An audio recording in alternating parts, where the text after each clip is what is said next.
Assalamualaikum, selamat datang kembali di channel MA Tech. Nah, kali ini kita akan bahas sebuah barang yang bisa jadi amunisi buat nobar Euro 2024 bersama keluarga atau teman-teman, atau sekedar nonton film sendiri di kamar. Jadi di sini ada smart projector XGODI H320. Disebut smart projector karena punya sistem operasi Android. Kalau saya lihat penjualannya cukup laris di Shopee ya, dengan harga saat video ini dibuat itu 1,2 jutaan. Oke, untuk tampilan boxnya seperti ini, nggak ada keterangan spesifikasi yang lebih detail tertulis. Dan mungkin kalian akan dapat tampilan box yang berbeda dengan warna hitam ya. Pada intinya isinya sama aja, wong ini cuma bungkusnya aja.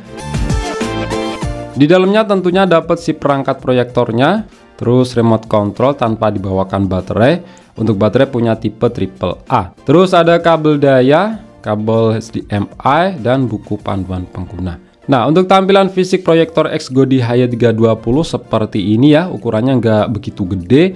Bentuknya lebih ke kotak sama sisi, memanjang ke depan dengan adanya tumpuan kaki-kaki atau disebutnya itu gimbal. Untuk bagian bawahnya ini teralaskan karet, jadi kalau ditaruh itu keset, nggak mudah geser. Proyektor ini bisa kita gerakan atas bawah sesuai posisi yang kita inginkan. Untuk bahannya ini full plastik ABS yang kualitasnya cukup bagus ya, dan finishingnya juga lumayan rapi.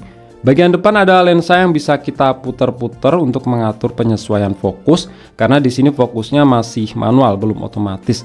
Hal yang sangat wajar ya untuk proyektor 1 jutaan yang memang semuanya seperti itu.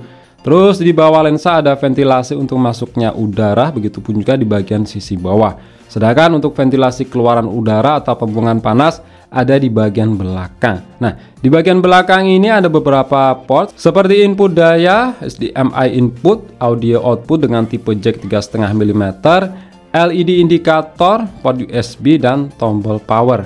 Oke, jadi seperti ini ya tampilan home screen-nya, simple seperti yang ada di Android TV Box. Dan ini tuh sebenarnya cuma launcher aja ya.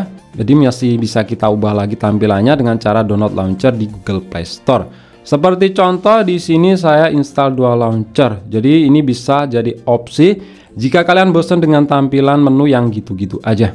Yang menarik dari proyektor ini ya bagian ini juga, karena punya sistem operasi Android. Jadi bisa install aplikasi dari Google Play Store bawaan.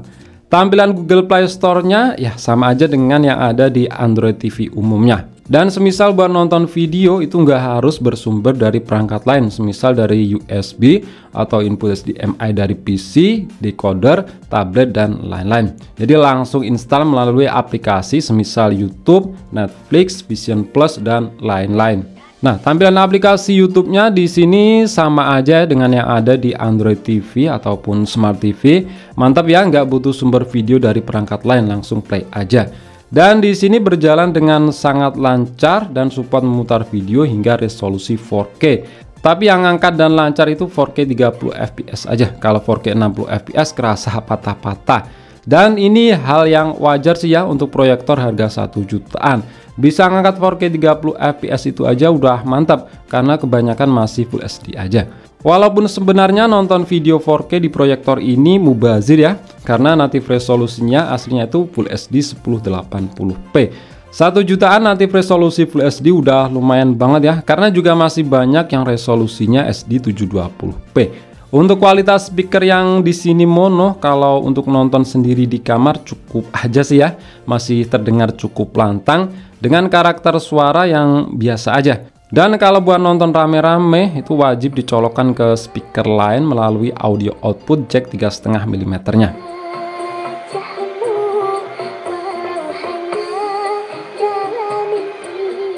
Terus buat nonton movie atau live TV di aplikasi Vision Plus di sini bisa ya.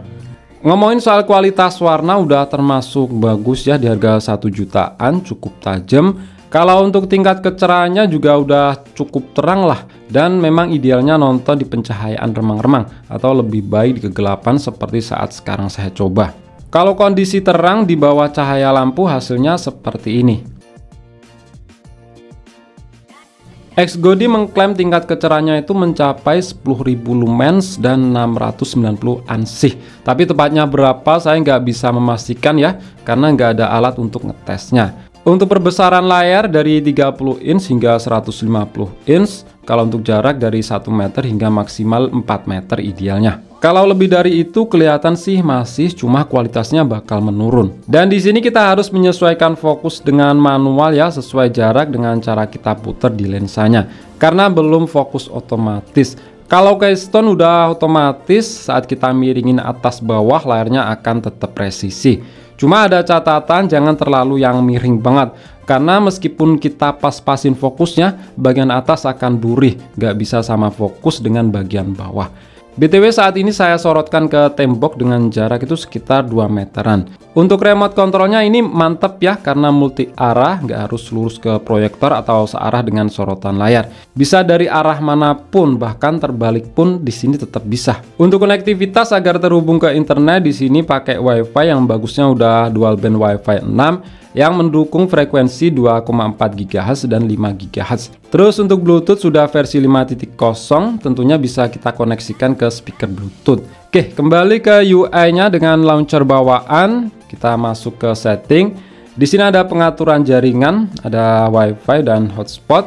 Terus Bluetooth, bahasa, untuk bahasa di sini lengkap ya, yang pasti bahasa Indonesia itu ada. Kemudian pengaturan lain ini kita lihat nanti ya, karena ada hal yang cukup penting. Terus proyektor setting, nah ini bisa kita atur perbesaran atau perkecilan layarnya. Terus projection mode, penyesuaian jika kalian pengen putar layarnya, seperti contoh ini dibalik. Kemudian keystone correction secara default auto, kalau pengen otak-atik bisa manual.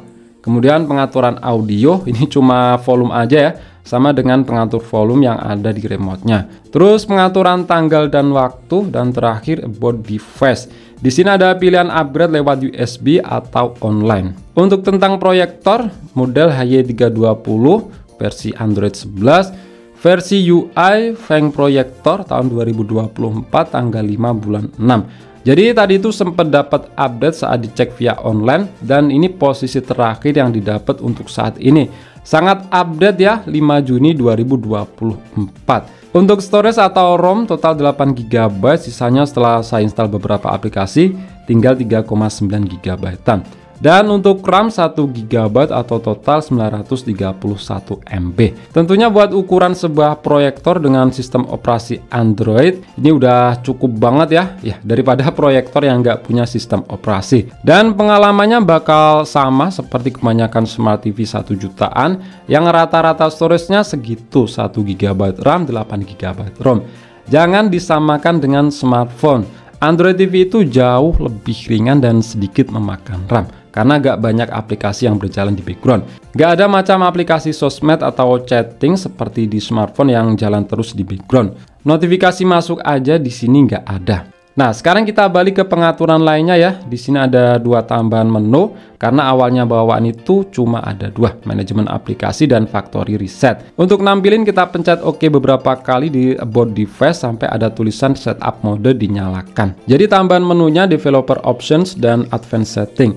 Advanced setting ini tampilannya pengaturan yang stok Android TV banget, yang umumnya ada di Smart TV yang menggunakan OS Android TV stock. Yang pada intinya di sini sama aja sih dengan beberapa pengaturan bawaannya, cuma beda tampilan aja. Oke, kembali ke home screen. Di sini ada file manager, terus HDMI. Semisal kita colokin dari perangkat lain seperti komputer, atau mau menikmati siaran TV digital gratis dari STB, atau bisa juga bersumber dari smartphone yang udah support display out atau MHL. Untuk aplikasi bawaan memang nggak banyak ya, dan di sini saya udah install beberapa aplikasi. Kita cek untuk detail hardware-nya menggunakan aplikasi AIDA 64. Untuk sistem seperti detail RAM, internal storage, versi Bluetooth sama ya seperti yang saya bilang tadi. Terus untuk prosesor di sini nggak ada keterangan pakai seri apa. Keterangannya itu cuma quad-core Cortex A53 1,3 GHz.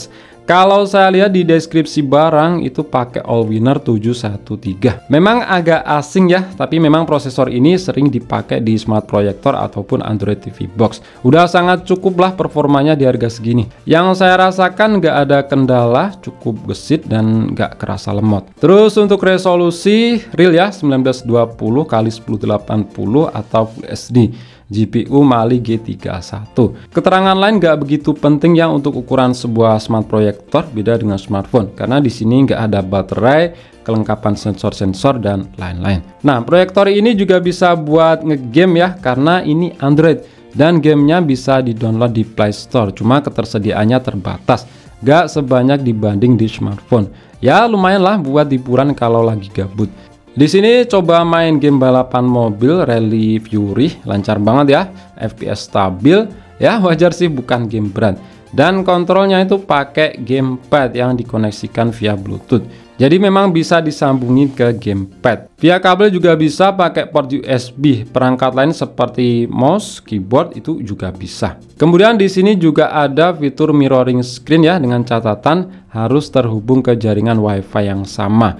Untuk iOS pakai AirPlay dan untuk Android pakai Miracast. Bisa diakses cepat dengan tombol di remote control atau pilih aplikasi bawaan di smart proyektor ini. Dan fitur ini berjalan lancar ya, jadi bisa nampilin konten dari layar HP ke layar yang lebih besar. Atau saat main game yang gamenya itu support gamepad, jadi makin mantap.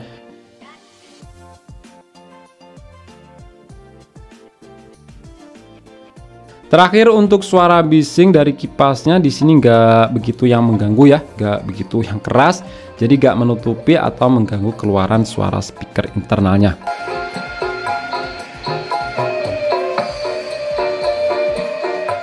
Oke, itu aja ya untuk video kali ini, review sebuah smart proyektor yang memang smart karena punya sistem operasi Android X Godi Hy320. Dengan beberapa fitur yang dibawanya dan kualitas gambarnya di harga 1 jutaan kecil, menurut saya worth it sih. Klik like jika kalian suka dan share jika kalian rasa video ini bermanfaat. Kita jumpa di video selanjutnya dan wassalamualaikum warahmatullahi wabarakatuh.